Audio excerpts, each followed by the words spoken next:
Hello dear students, कैसे हैं आप सभी। आशा करती हूँ आप सब ठीक होंगे, स्वस्थ होंगे, अच्छे होंगे। आईसीटी वर्चुअल क्लासरूम देहरादून में आप सभी का स्वागत करती हूँ। मेरा नाम समता है और बच्चों क्लास 6 में आपका चैप्टर है पहला ही, food and where does it come from, भोजन और ये कहाँ से आता है।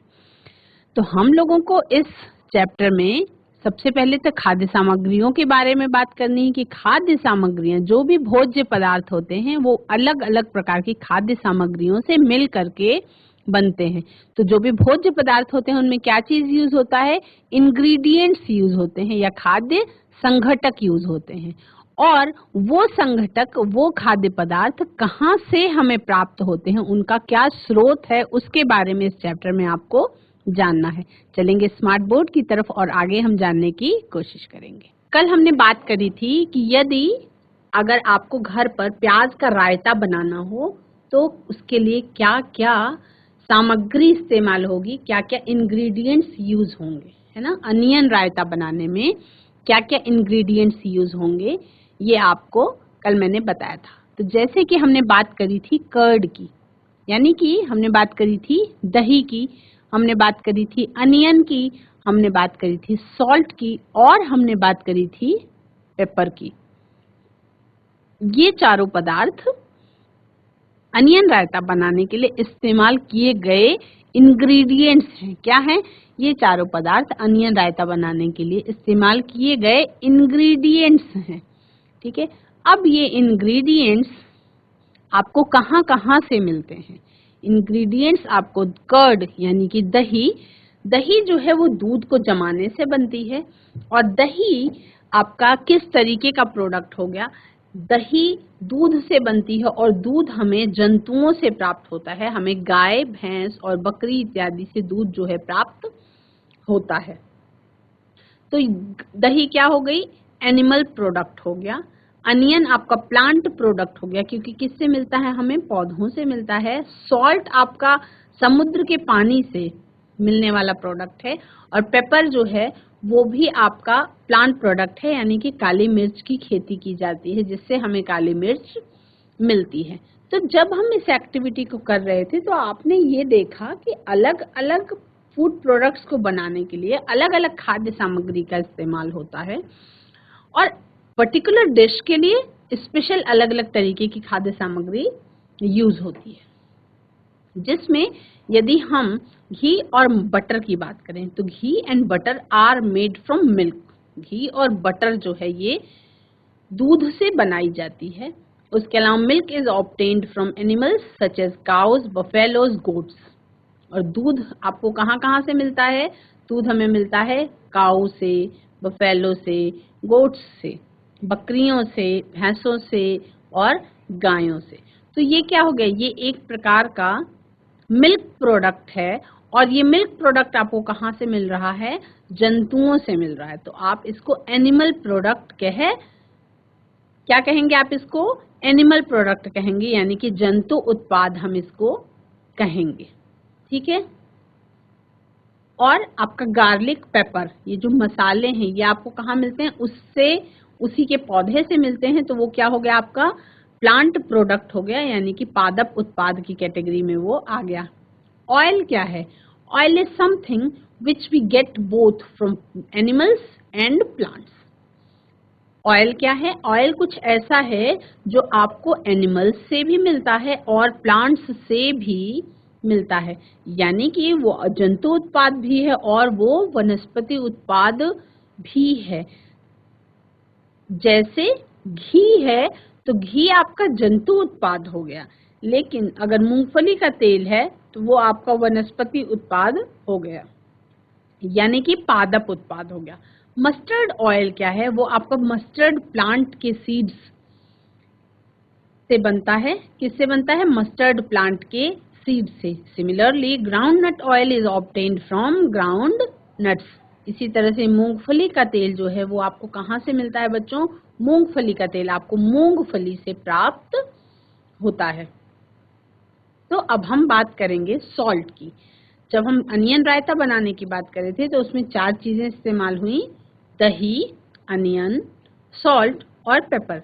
जो सॉल्ट है आपका, सॉल्ट आपको समुद्र के पानी से मिलता है, यानी कि सी वाटर से मिलता है। सॉल्ट आपको कहाँ से मिलता है? सी वाटर से मिलता है।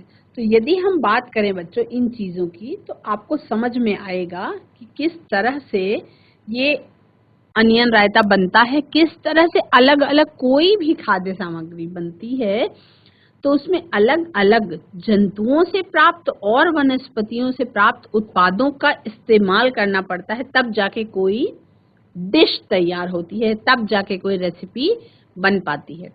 तो यदि हम ऐसे ही बात करें तो आपको अब ये लिखना है कि चीज, पनीर आपको कैसे मिलता है, यानी कि उसके स्रोत के बारे में लिखना है।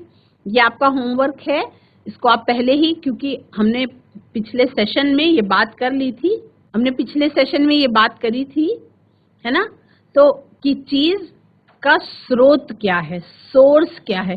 आपको सोचना होगा कि पनीर जो है वो किस तरीके का उत्पाद है, यानी कि उसका स्रोत क्या है, राइस का स्रोत क्या है, बटर का स्रोत क्या है, और दाल का स्रोत क्या है, चिकन का स्रोत क्या है, और मिल्क का स्रोत क्या है। इस दी गई सारणी में जो ये इंग्रेडिएंट्स दिए गए हैं, इनके सोर्सेज क्या हैं, उनके बारे में आपको लिखना है ना। Complete the following table by listing the sources. इस दी गई सारणी को कंप्लीट करना है और स्रोतों को लिस्ट करके आपको यहाँ पे प्लांट या एनिमल लिखना है ना। जो भी इंग्रेडिएंट्स दिए गए हैं, यदि आपको वो प्लांट से प्राप्त होता है तो आपको प्लांट लिखना है, और यदि आपको एनिमल से प्राप्त होते हैं तो इसको फिर आपको एनिमल सोर्स लिखना है। ठीक है, तो अब देखिए, क्या आप लोगों को पता है कि वेजिटेरियन क्या होते हैं? Do you know who vegetarians are? शाकाहारी कौन से लोग होते हैं? जो लोग मीट कंज्यूम नहीं करते, जैसे जो लोग किसी भी प्रकार के मांस का सेवन नहीं करते हैं, वो क्या कहलाते हैं? चाहे वो रेड मीट हो, चाहे वो पोल्ट्री हो यानी मुर्गा मुर्गी हो, चाहे वो सी फूड हो, ये सब जो लोग नहीं खाते हैं और ज्यादातर किस पर डिपेंड रहते हैं अपने जीवन यापन के लिए? प्लांट प्रोडक्ट्स पर डिपेंड होते हैं, वो प्योर वेजिटेरियंस कहलाते हैं। प्योर क्या कहलाते हैं? वेजिटेरियंस कहलाते हैं, यानी कि शाकाहारी कहलाते हैं। और जो लोग एनिमल प्रोडक्ट्स का सेवन करते हैं, जैसे कि मांस हो गया, अंडा हो गया, ये सारे लोग क्या कहलाते हैं बच्चों? नॉन वेजिटेरियन कहलाते हैं। तो आप सब लोगों को पता है कि हम लोगों की, मनुष्यों के खाने पीने की आदतों के आधार पे दो तरीके के मनुष्य पाए जाते हैं, है ना। आपने अपने आसपास भी देखे होंगे, कुछ फैमिलीज ऐसी होती हैं, कुछ मनुष्य ऐसे होते हैं जो केवल दाल, चावल, रोटी, सब्जी, राजमा, कढ़ी, अचार, सलाद, रायता, दूध, दही, मक्खन, इस पर डिपेंडेंट होते हैं अपने जीवन यापन के लिए, अपने भोजन के लिए। तो ऐसे मनुष्य क्या कहलाते हैं? शाकाहारी, पूर्ण शाकाहारी या प्योर वेजिटेरियन कहलाते हैं। और उसकी जगह पे जो लोग रोटी दाल के साथ साथ मांस, मछली, अंडा या समुद्री भोजन, सी फूड का भी यूज करते हैं, वो नॉन वेजिटेरियंस कहलाते हैं। यानी जो पूर्ण रूप से केवल प्लांट प्रोडक्ट्स पर ही नहीं निर्भर हैं, अपने पोषण के लिए वो कुछ एनिमल प्रोडक्ट्स पर भी निर्भर हैं। वो किस प्रकार के प्राणी कहलाते हैं? वो आपके मांसाहारी नहीं कह सकते हम उनको, लेकिन वो पूर्ण रूप से शाकाहारी भी नहीं होते, क्योंकि वो दोनों होते हैं। वो रोटी भी खाते हैं और वो मीट भी खाते हैं, वो दाल भी लेते हैं और वो चिकन भी लेते हैं, अंडा भी लेते हैं। तो ये लोग कैसे कहलाते हैं? ये नॉन वेजिटेरियंस कहलाते हैं। ठीक है, अब आपको शाकाहारी और मांसाहारी के बात में पता चल गया। कुछ इंटरेस्टिंग फैक्ट्स हैं। क्या do you know who vegans are? ये वेगन्स क्या होते हैं? ये एक नया कॉन्सेप्ट आया बच्चों, वेगन्स। वेगन्स क्या होते हैं? Vegans are pure vegetarians. ये जो हैं, ये कुछ वेजिटेरियन से भी कुछ डिफरेंट होते हैं। मतलब क्या? वेगन्स कैसे हैं? Vegans are pure vegetarians who do not consume any animal product. Vegans क्या हैं? Vegans are इस तरीके के शाकाहारी कि जो कभी भी एनिमल प्रोडक्ट्स का इस्तेमाल नहीं करते हैं। वेगन्स क्या होते हैं? ऐसे शाकाहारी जो एनिमल प्रोडक्ट्स का इस्तेमाल नहीं करते हैं, ऐसे शाकाहारी जो केवल प्लांट प्रोडक्ट्स पर ही जीवित रहते हैं। अब यहाँ पे बात करें एनिमल प्रोडक्ट्स की, तो वो दूध भी नहीं पीते, वो दही भी नहीं खाते, वो मक्खन और घी भी नहीं खाते हैं, यानी कि किसी भी प्रकार के जंतु उत्पाद पर वो निर्भर नहीं होते हैं। यहाँ तक कि these people exclude all animal products from their lifestyle such as wool, silk and leather। इस तरीके के जो लोग होते हैं, इनकी लाइफ स्टाइल से एनिमल प्रोडक्ट्स एकदम एक्सक्लूड आउट कर दिए जाते हैं। जैसे कि ये जो ओरिजिनल ऊन होता है, जो भेड़ से निकला हुआ ऊन होता है, उसका भी इस्तेमाल नहीं करते। ये प्योर सिल्क के बने हुए कपड़े भी नहीं पहनते हैं और लेदर के बने हुए सामान भी नहीं यूज करते हैं। तो ये जो है, ये वेगन्स एक अलग प्रकार की आजकल के समय में देखने को मिलता है। ज्यादातर यूरोपियन कंट्रीज में आपको देखने को मिलेगा वेगन्स का जो कॉन्सेप्ट है। वेगन्स के कॉन्सेप्ट में क्या है कि ये सब कुछ वही इस्तेमाल करेंगे जो प्लांट प्रोडक्ट्स हैं।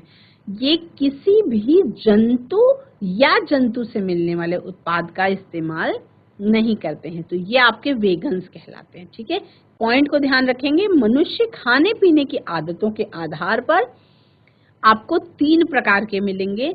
एक होते हैं वेजिटेरियन, एक होते हैं नॉन वेजिटेरियन और एक होते हैं आपके वेगन्स, जो थोड़ा सा नया कॉन्सेप्ट है, जो आपको यूरोपियन कंट्रीज में देखने को आजकल मिलेगा, जहां पे वो अपने खाने पीने की आदतों में अपने भोजन की थाली में से हर उस प्रोडक्ट को एक्सक्लूड आउट कर देते हैं, या अपने जीवन शैली में से हर उस प्रोडक्ट को एक्सक्लूड आउट कर देते हैं जो किसी भी प्रकार का जंतु उत्पाद है।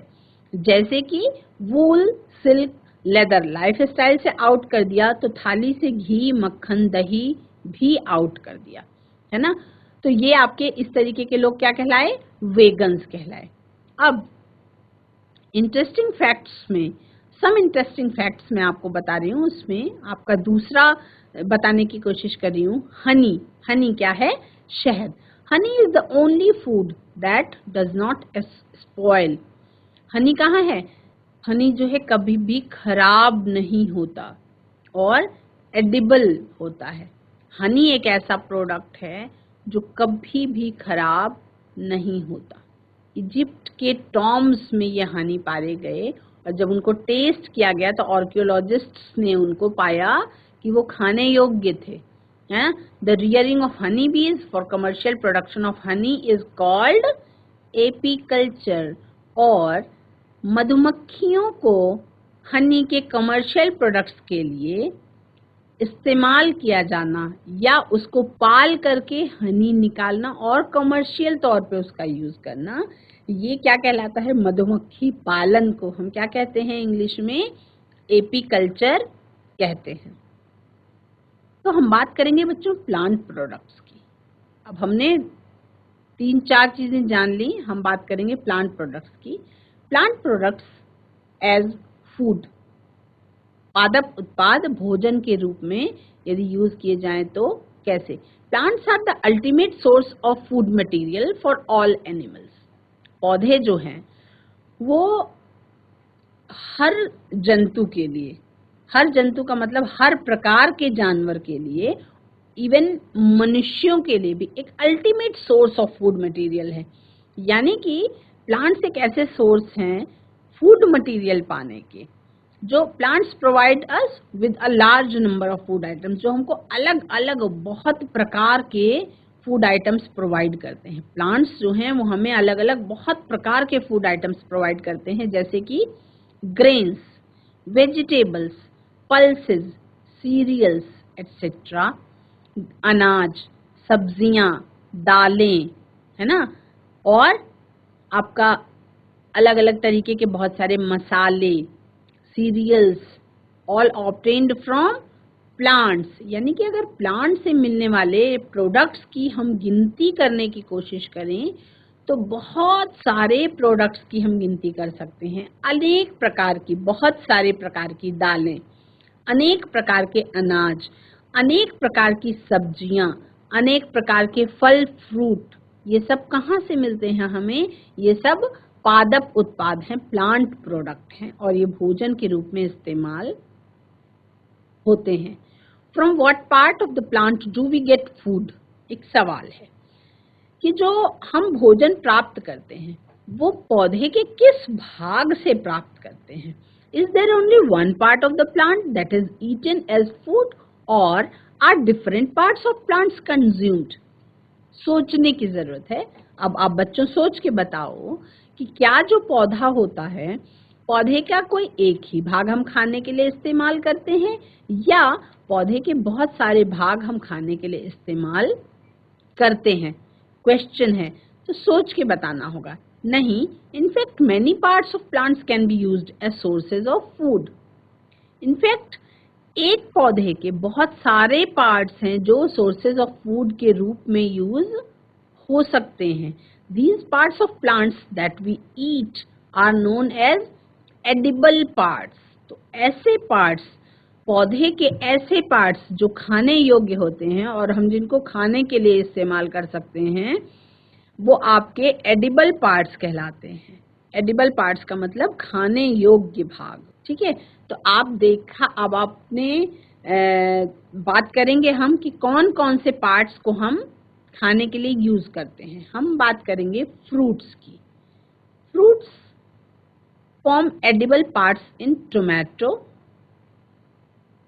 ककम्बर, गॉर्ड, पंपकिन इत्यादि।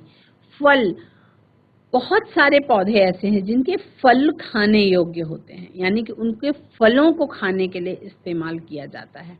बहुत सारी चीजें ऐसी हैं जिनके फ्लावर्स को खाने के लिए यूज किया जाता है। जैसे बात करें हम ब्रोकली की, हम बात करें गोभी की, हम बात करें कद्दू के फूलों की, इनको भी खाने के लिए यूज किया जाता है। Though pumpkins fruit is eaten on the larger scale, its flowers are also edible.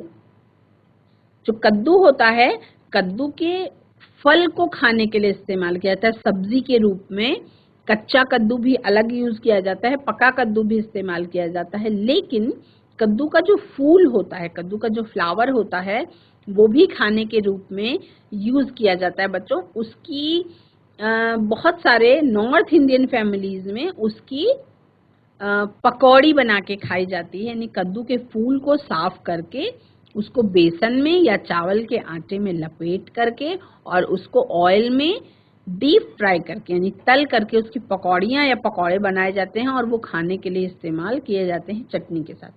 तो जो कद्दू के फूल होते हैं वो भी एडिबल फ्लावर्स की कैटेगरी में आते हैं। बहुत सारी फैमिलीज में मैंने ऐसी डिशेस को खाते हुए देखा है। फिर पौधों में आप सभी को पता है कि किसी एक पौधे में क्या होते हैं, बहुत सारे भाग होते हैं। जैसे हमने बात करी फ्रूट्स की, कुछ पौधों के फल खाने योग्य होते हैं, एडिबल होते हैं, उनको खाया जाता है। कुछ पौधों के फ्लावर्स को खाया जाता है, जैसे ब्रोकली और गोभी, इसके फ्लावर्स को खाया जाता है। तो कुछ पौधों के स्टेम्स को भी खाया जाता है, यानी कुछ पौधे के तना जो है वो खाने योग्य होता है और उसको हम ईटेबल्स के रूप में यूज करते हैं। जैसे कि बात करें आलू की, जिसको हम सब्जी के रूप में इस्तेमाल करते हैं। आलू के अलग अलग बहुत सारे व्यंजन बनते हैं। ये आलू जो है ये पौधे का तने वाला भाग है। हम जब चाय बनाते हैं या हम अलग अलग तरीके के मसाले पीसते हैं जिसमें जिंजर का इस्तेमाल करते हैं। जिंजर क्या है? जिंजर को हम अदरक कहते हैं। और ये अदरक क्या है? ये अदरक के पौधे का तने वाला भाग है। यानी कि हम इस तने वाले भाग को, अदरक के पत्तों को आपने किसी को खाते हुए नहीं देखा होगा, अदरक के फूल आपने खाते हुए नहीं सुना, लेकिन अदरक के तने को हम इस्तेमाल करते हैं एडिबल पार्ट के रूप में, एडिबल फूड के रूप में, ठीक है। यानी कि वो खाने योग्य, अदरक के पेड़ का जो खाने योग्य भाग है वो उसका तना है, उसको हम खाने में इस्तेमाल करते हैं अलग अलग तरीकों से। अदरक का अचार भी बनता है, अदरक की चाय भी बनती है, अदरक को मसालों के रूप में भी यूज किया जाता है, और ये इम्यूनिटी सिस्टम को भी स्ट्रॉन्ग करने में हेल्प करता है। इसी तरह से स्टेम्स की यदि हम बात करें तो जो हल्दी होती है, जो पीले रंग की हल्दी होती है, जिसको आम तौर पे भारतीय घरों में मसाले के तौर पे इस्तेमाल किया जाता है, वो हल्दी भी क्या होती है, उस पौधे का तने वाला भाग होती है। हल्दी क्या होती है, हल्दी के पौधे का तने वाला भाग जो है वही खाने के लिए इस्तेमाल किया जाता है, जो गांठों के रूप में आपको मार्केट में दिखता है, और उसको पीस करके पाउडर के रूप में वो इस्तेमाल किया जाता है। यदि हम बात करें अलग अलग पौधों में जो पत्तियां होती हैं, उन पत्तियों की, तो पत्तियां कौन कौन से पौधे की पत्तियां खाने में यूज होती हैं, यानी कि कौन कौन से पौधे के पास एडिबल लीव्स होती हैं, तो वो है बच्चों आपका स्पिनच, यानी कि पालक। पालक की पत्तियों को साग के रूप में विभिन्न तरीकों से अलग अलग प्रकार के व्यंजन बनाने के लिए इस्तेमाल किया जाता है। और आपका कैबेज यानी कि पत्ता गोभी, पत्ता गोभी में जो गोल होता है वो क्या होता है, वो एक्चुअल में बड़े बड़े पत्तों का बहुत बड़ा सा पार्ट होता है, गोल सा, और उसमें जो पत्तियां हैं वो खाने योग्य होती हैं, उनको खाने के लिए इस्तेमाल किया जाता है। इसी तरह से सरसों के पत्तों का साग बनाया जाता है, और बहुत सारे पौधे ऐसे हैं जिनमें एडिबल लीव्स पाई जाती हैं। तो मैंने आपको 3 ही 4 बताए, आप लिस्ट बनाएं तो बहुत लंबी लिस्ट बना सकते हैं आप। जैसे चने का साग है, मेथी का साग है, आपका सरसों का साग है, बथुए का साग है, आपका अनियन के जो पत्ते होते हैं, है ना, वो भी स्प्रिंग अनियंस के रूप में जो मार्केट में अवेलेबल हैं, अनियंस के स्प्रिंग अनियन, है ना, वो उनकी जो पत्तियां होती हैं वो लीव्स एडिबल होती हैं। जैसे लहसुन है, लहसुन की भी पत्तियों को यूज किया जाता है, वो भी एडिबल होती हैं। कुछ पौधे ऐसे होते हैं बच्चों जिनकी जड़ें इस्तेमाल होती हैं खाने के लिए, कुछ पौधे ऐसे होते हैं जिनकी जड़ें खाने के लिए इस्तेमाल होती हैं, जैसे roots of carrot, turnip and beetroot, है ना। ये आपको कैटेगराइज करना सीखना होगा, आपको याद करना पड़ेगा कि कौन से पौधे की जड़ खाई जाती है और कौन से पौधे का तना खाया जाता है। देखो, आप सबको पता है कि जब कोई भी पौधा उगता है तो पौधे का कुछ भाग जमीन के बाहर रहता है, यानी कि हवा में रहता है, और कुछ भाग जो है वो जमीन के अंदर रहता है ना। तो आप कहेंगे कि मैम पोटैटो जो है, आलू जो है, वो भी जमीन के अंदर होता है, तो क्या वो जड़ है? तो यहाँ पे कंफ्यूजन है, ये आपको क्लियर रखना पड़ेगा। जो पोटैटो है यानी कि जो आलू है वो जमीन के नीचे होता है, लेकिन वो जड़ नहीं होती, वो आलू की जड़ नहीं होती है, वो आलू के पौधे का तने वाला भाग होता है। लेकिन यदि हम बात करें किसकी, गाजर की, यदि हम बात करें यदि हम गाजर की बात करें, यदि हम चुकंदर की बात करें, यदि हम मूली की बात करें, तो ये सब क्या है, ये सब जड़ें हैं, ना कि तने। ये सब क्या है, जड़ें हैं, और ये खाने के लिए इसमें जो पौधे ने भोजन बनाया था वो स्टोर हो गया, जड़ें फूल फूल करके मोटी हो गई और खाने योग्य हो गई। तो बहुत सारे पौधे ऐसे हैं जिनकी जड़ों को खाने के लिए इस्तेमाल किया जाता है, यानी कि उसका जो एडिबल पार्ट है वो जड़ें हैं, है ना।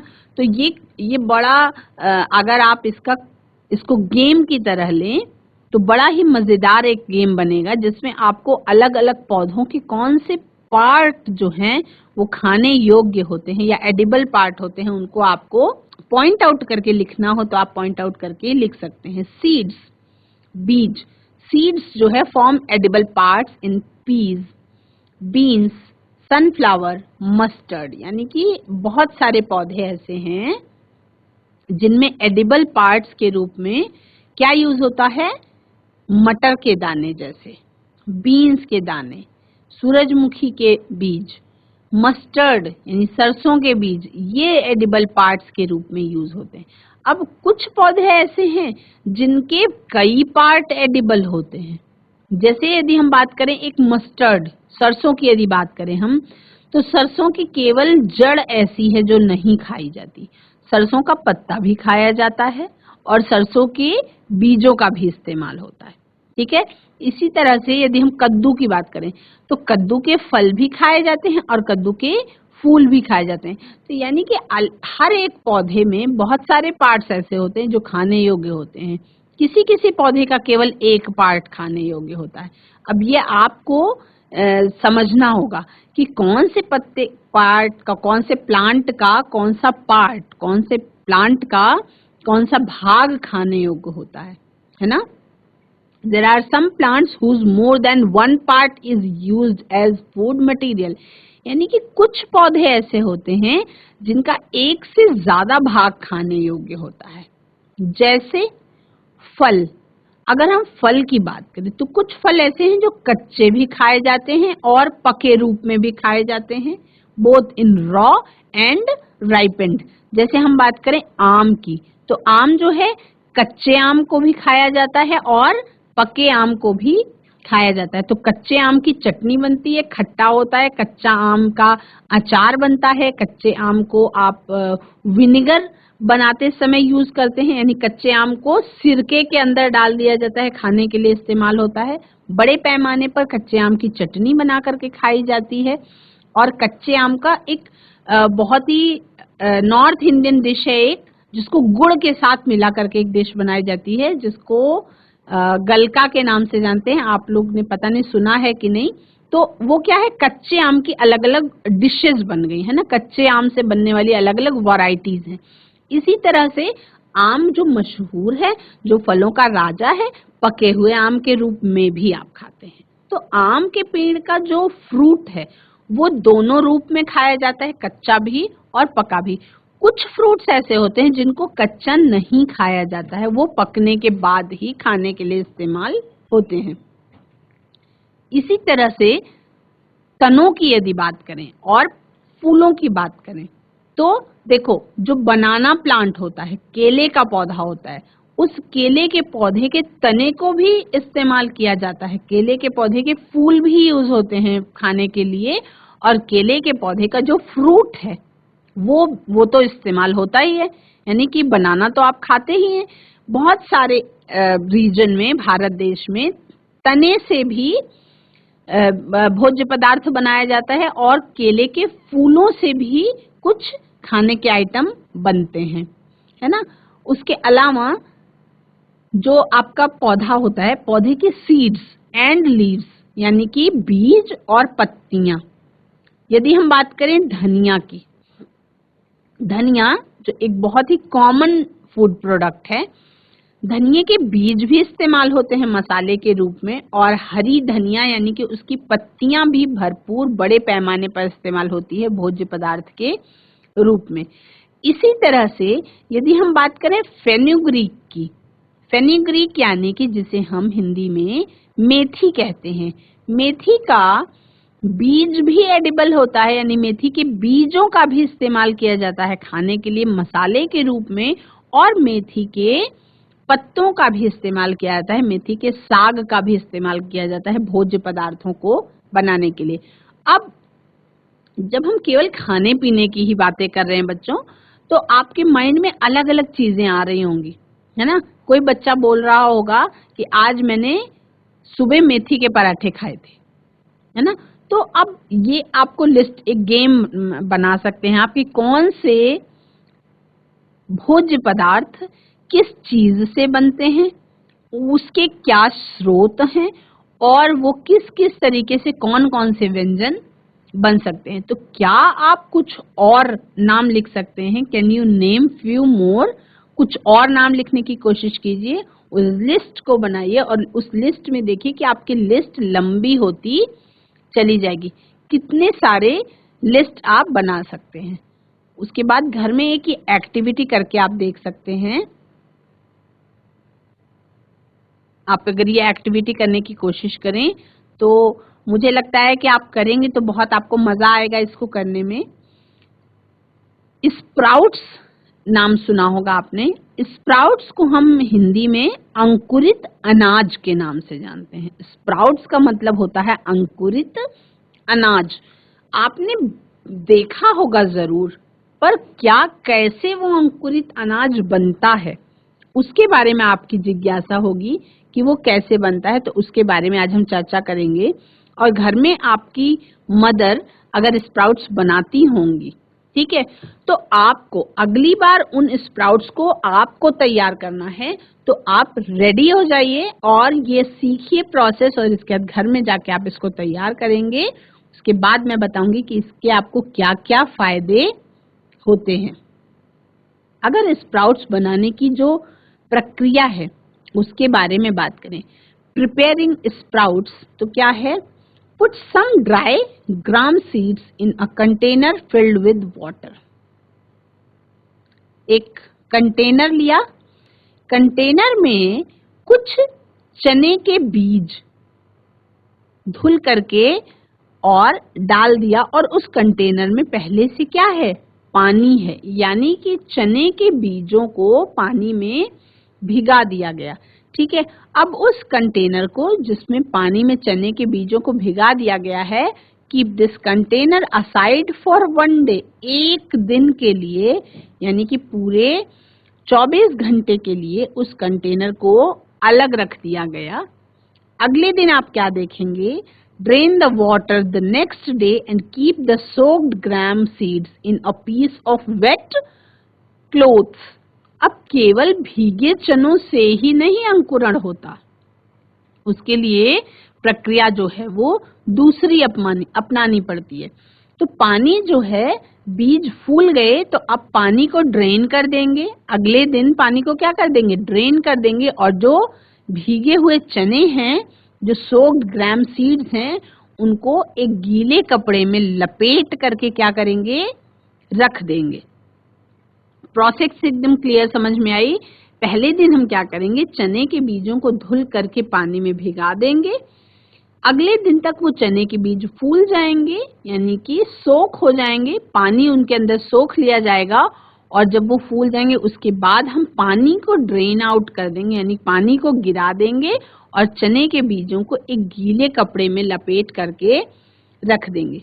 तो आप क्या देखते हैं, एक दिन के बाद या गर्मियों में ये बहुत जल्दी होता है और जाड़े में ये टाइम लेता है ना। तो इस समय गर्मियों के ही दिन चल रहे हैं, तो इस समय में आप एक ही दिन के बाद, यानी कि अगले दिन आप क्या देखेंगे, after 1 day you will observe that small white structures have grown out of the seeds, यानी कि जो बीज थे, बीज में बहुत छोटे छोटे, यहाँ पे आप स्क्रीन में देख पा रहे हैं, हर एक बीज में बहुत छोटे छोटे सफेद रंग के कुछ स्ट्रक्चर्स बाहर निकलते हुए दिखाई पड़ रहे हैं।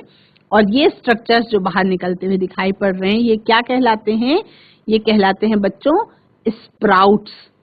ये क्या कहलाते हैं, स्प्राउट्स, या इन्हीं को हम अंकुर कह सकते हैं कि चने के अंकुरण के बाद उसमें चने में क्या निकलने लगा, अंकुर निकलने लगा।